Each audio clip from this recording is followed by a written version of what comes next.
제가 인생을 살면서 가장 잘한 일을 한 가지 꼽으라고 한다면 저는 결혼을 하지 않은 것을 꼽을 것 같습니다. 물론 이제 결혼을 할 뻔한 적도 몇 번 있었습니다. 그러나 다행히 잘 피해 나가서 결혼을 하지 않게 되었고, 그리고 저는 무엇보다 제 전 여친에게 너무 고맙고 감사한 마음을 가지고 있습니다. 왜 그렇게 생각하냐면은 제가 주식으로 깡통 차고 인생 깡통 찼을 때 한 10일이었나 그쯤에 저에게 이제 이별통보를 했었는데요. 물론 저도 사실 좀 헤어져야겠다고 마음을 먹고는 있었습니다. 왜냐하면은 일단은 다시 재기를 해야 되는 상황이었고, 혹을 달고 있는 상태에서 다시 재기를 하기는 쉽지 않을 거라는 판단을 내렸습니다. 냉정하게 저는 그렇게 생각을 했고요.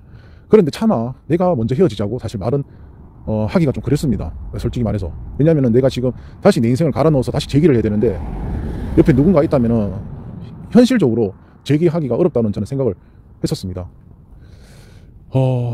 그러던 와중에 이제 그렇게 저에게 이별 통보를 했고, 물론 이제 제가 하지 못했던 말을 해줬기 때문에 너무 고맙게 생각했지만, 또 한편으로는 좀 씁쓸한 마음도 없지 않아 있었습니다. 참 사람 마음이 간사한 게, 내가 하지 못한 말을 먼저 해줘서 고맙긴 한데 또 막상 또 그 말을 하니까 조금 뭐 그런 마음이 있었습니다. 제가 왜 이런 얘기를 드리냐면은, 제가 좀 시건방지게 주식에 대해서 이렇고 저렇고 얘기할 수 있는 것도 결혼을 하지 않았기 때문에, 먹여 살려야 될 처자식이 없기 때문에 이게 가능하다고 저는 생각을 합니다. 만약에 제가 처자식이 있다, 일단 전업은 제가 두 번째 얘기할 건데요, 처자식이 있는 상태에서 내가 주식을 한다, 안 될 것 같아요. 왜냐면은 일단은 만약에 뭐 어떤 일로 와이프하고 싸웠다, 아니면 뭐 자식들과 좀 안 좋은 일들이 있었다, 그러면 그게 내 주식 매매에 결국은 영향을 미칠 수밖에 없어요. 근데 저는 지금 제 심리에, 제가 주식하는 매매 심리에 영향을 미치는 것들이 그렇게 많지가 않거든요. 그렇기 때문에 어떤 감정 기복이 거의 없어요. 사람이 어떤 꼭 주식뿐만 아니라 내가 일상생활 일들이 결국에는 내가 주식 매매 심리에 영향을 미치거든요. 그건 어쩔 수가 없어요. 왜냐면 우리는 사람이잖아요.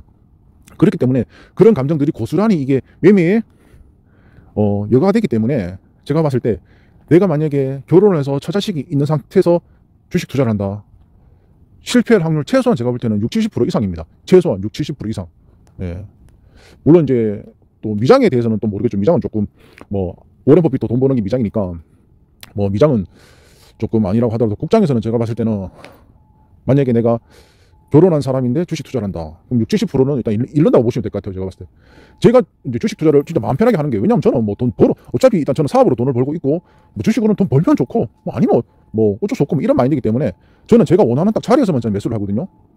어차피 저는 이제 뭐 크게 돈이 지금 연연할 필요가 없잖아요. 어차피 지금도 돈 충분히 많은데, 그리고 사업으로도 돈 버는데, 거기다가 내가 돈 버는 것들은 다 내 혼자만 쓰면 되는데, 그러다 보니까 별로 그렇게 막 물론 주식으로 돈 벌면 좋겠죠. 근데 막 안 벌면 안 돼, 막 이런 마인드가 아니라고요, 저는.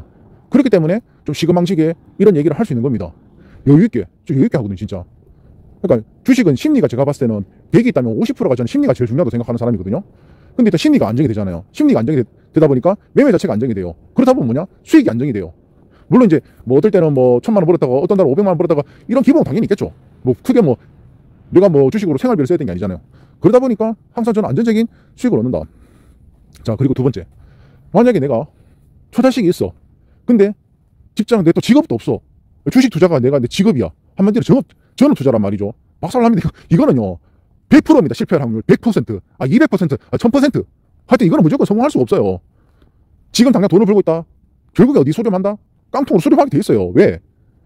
50%가 심리라 그랬잖아요. 내가 매일매일, 예를 들면 내가 주식 투자로 매달 내가 한 5천만 원씩 벌어야 된다. 가능합니까 이게? 불가능하다고요. 저 주식 투자, 저 이제 제일 싫어하는 얘기가 뭐냐면은 뭐 올천 뭐 이런 말들 있잖아요. 이런데 현혹되면 안 됩니다. 불가능합니다. 왜냐면 장이 다르잖아요. 매달마다 장이 다르고 흐름이 다 다르고 모든 것들이 다 다른데 어떻게 매달 꾸준하게 5천을 찍겠습니까? 그건 말도 안 되는 소리라고요. 우리 사업도 그렇잖아요. 성수기가 있으면 비수기도 있잖아요. 그런 거 있듯이 주식도 마찬가지입니다. 주식도 나한테 맞는 장이 있고 나한테 안 맞는 장이 있잖아요. 그러면 그게 성수기고 비성수기잖아요. 그런데 내가 주식 투자로 매달 안정적으로 고정적으로 일정한 금액을 벌겠다, 이게 아예 애초부터 말도 안 되는 전제라고요. 이런 전제를 깔고 가니까 실패할 수밖에 없는 겁니다. 일단은 내가 심리적으로 쫓기잖아요. 계속. 예를 들면 계속 돈 벌면 괜찮아요. 근데 한번 이러면은 그거를 복구하는 심리가 일반인 한 10배, 100배 정도 된다고요. 그 심리가, 복구 심리가. 저는 복구 심리 자체가 없어요. 근데 전업 투자하는 사람들은 내가 생활비를 내야 되잖아요. 그렇기 때문에 그 심리적인 그 쫓기는 생각이, 내가 길 가고 있는데 뒤에서 누가 나를 계속 쫓아오는 생각해 보십시오. 어마어마한 그 압박감이 아닐까요? 그러다가 예를 들면 한 달을 손실로 마감을 했어요. 와, 그러면 멘탈 자체가, 이게 시야 자체가 엄청나게 좁아질 겁니다. 왜냐면 내가 수익을 내야 되거든요. 저는 말씀드리죠. 저는 제가 딱 매수해야 되는 그 자리에서 매수를 한다고요. 내가 매수할 자리 아니면 매수 자체를 안 해요. 근데 전업 투자자들은 내가 매수해야 될 자리 그 구분이 안 돼요. 그래서 그런 사리 분별력이 떨어질 수밖에 없습니다. 일반 저 같은 사람들에 비해서. 그러니까 전업 투자를 하면은 무조건 필패인데 거기다가 내가 월급 살리 처자식까지 있다. 무조건 필패죠, 이거는. 성공할 수가 없습니다.